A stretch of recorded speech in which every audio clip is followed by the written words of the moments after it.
Hello friends, அஸ்ஸலாமு அலைக்கும். இஃப்தாருக்கு இன்றைக்கி எங்கள் வீட்டில் என்ன ஸ்பெஷல்னா இளநீர் கடப்பாசி வித் கோகோனட் மில்க்கு. இது நான் டெய்லியுமே நோம்புக்கு செய்வேன். அது கூட லெமன் ஜூஸு, அப்புறம் கறி மட்டன் சுக்கா செஞ்சுருந்தேன் சஹருக்காக. இப்போ ரசம் மட்டும் வைக்கணும்.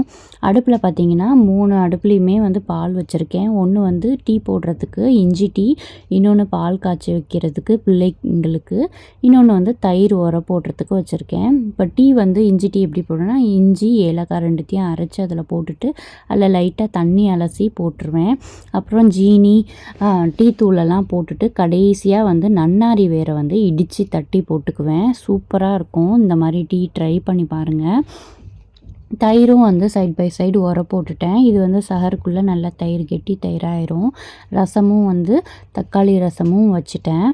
இந்த இஃப்தாரோட ரெசிபி சிம்பிளாக சூப்பராக இருந்துச்சு. அடுத்த வீடியோவில் மீட் பண்ணுறேன். பாய்.